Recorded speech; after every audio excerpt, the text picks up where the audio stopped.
Vamos a continuar con el libro Introducción. Esta vez nos va a tocar la introducción. Son 6 puntos los que vamos a desarrollar. Primer punto, derecho penal como medio de control social. Me parece interesante, ¿no? La sociedad reconoce que dentro de ella hay violencia. Sin embargo, tiene una finalidad, el bien común, la convivencia. Y para lograr esto, utiliza controles sociales, formales e informales. Los informales no son tan evidentes, ¿no? Por ejemplo, nadie puede ir desnudo a un salón de clase, pero tampoco te vas a ir preso o vas a recibir una sanción de repente de la comunidad, ¿no? De no aceptación. Pero llega un momento en el cual es necesario ya que esté una norma y llega a utilizarse de la peor forma la norma, ya llega a utilizarse, por usar un término, con violencia, ¿no? Meter a alguien preso es violencia. Incluso castrar en algunos casos, y en Estados Unidos, por ejemplo, causarle la muerte, ¿no? Pena de muerte. Es violencia y eso es derecho penal. ¿A dónde queremos llegar? De que el derecho penal es un derecho penal, es un control social formal lleno de violencia que sirve para responder a la violencia que surge en la sociedad. Esa es la idea del autor. ¿Qué más tenemos? Tenemos aspectos del derecho penal. Es interesante, ¿no? Porque hay 3 puntos. Subjetivo, derecho penal subjetivo, siempre van a escuchar hablar de derecho penal subjetivo. Es el derecho del Estado a punir, a crear normas, a crear delitos, a crear penas, medidas de seguridad.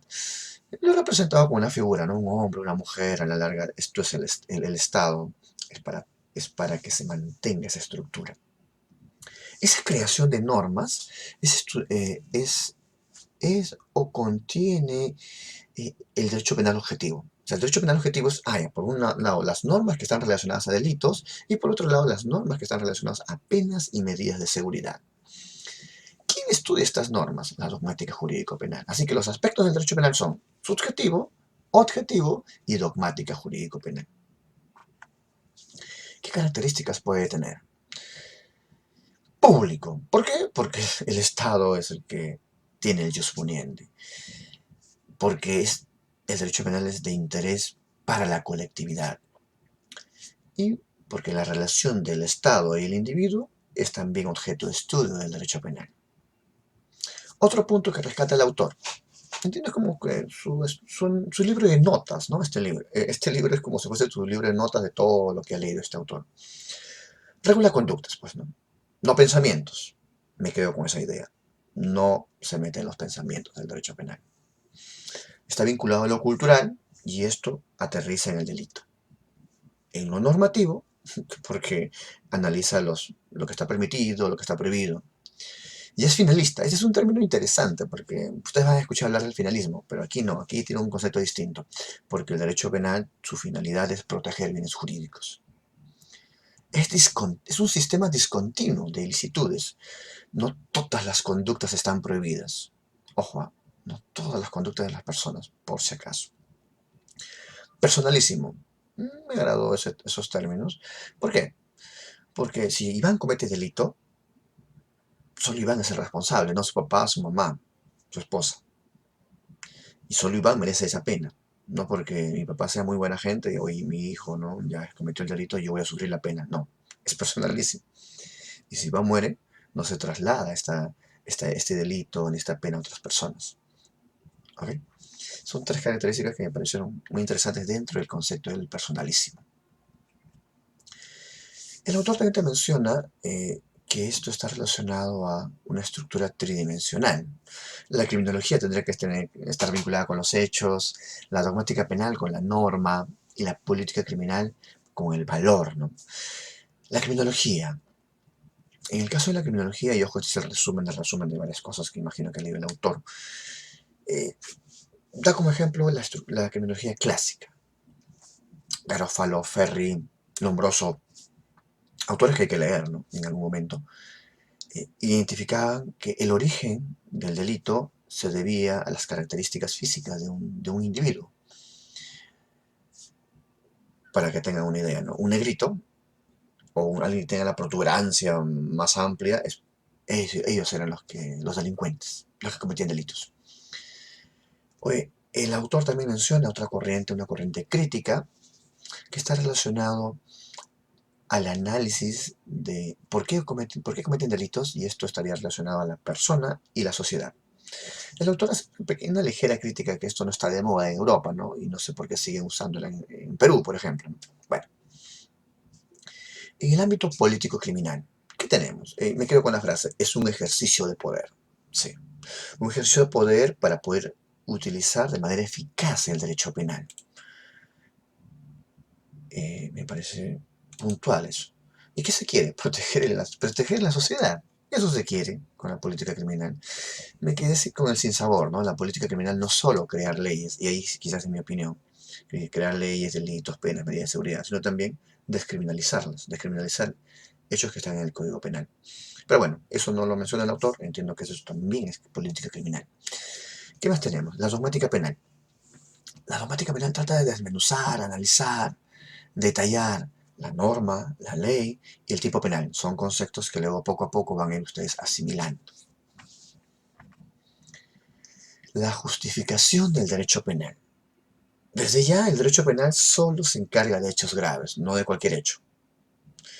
Y frente a estos hechos graves, surge el abolicionismo, o llegó a surgir el abolicionismo, ¿no? Con Hulsman, Black. ¿Y qué proponían ellos? Proponían de que se elimine el derecho penal, se elimine las cárceles, se elimine el proceso penal, el código penal, se elimine el sistema penal. Muy duro, ¿no? Muy atrevido también. Una de las críticas que recibió el abolicionismo es que esto se debe a que en los países donde nace el de la delincuencia no era tan violenta o no era tan compleja y eran en países pequeños, ¿no? La propuesta de ellos siempre fue hay que reducir el derecho penal, hay que negociar, si la parte de gravedad pierde 1 millón, devuélvele el millón y terminó el tema, ya no hay estafa, por ejemplo, ¿no? El autor lanza su crítica y dice, en el Perú eso no se da, no tenemos ningún aporte del abolicionismo porque al contrario, tenemos un código penal que incrementa constantemente penas. Considero que ese libro ha sido escrito en el 2005 a la fecha, hoy 2019, sí nos ha dejado mucho el abolicionismo. ¿Por qué? Tenemos el principio de oportunidad, tenemos los acuerdos reparatorios. Los delitos pueden negociarse con la parte agraviada y el imputado del delito. Y pueden llegar al acuerdo y si el imputado del delito puede pagar una reparación civil o un monto, este delito se archiva a nivel fiscal, por si acaso. También existe otra corriente en la que el 60-70 llamada garantismo. Y se hace una pregunta, ¿no? ¿Qué legitima el derecho penal? Y los que proponen el garantismo señalan, oye, esto es un momento determinado, te hablan de prevención general que no llega a aterrizar, no hay nada claro, la resocialización que nunca se da en las cárceles, Ferrajoli, una corriente italiana, te dicen de que no, en realidad lo que debe legitimar el derecho penal es no hay violencia, mínima violencia. Eso debe legitimar el derecho penal.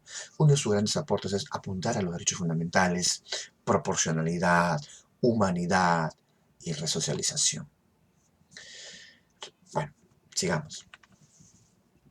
El autor también te habla de la evolución del derecho penal, las escuelas penales, ¿no? Pero para esto, y aquí sí me extraña, no hay citas bibliográficas, pero entiendo de que uno que otro libro. La venganza, ¿no?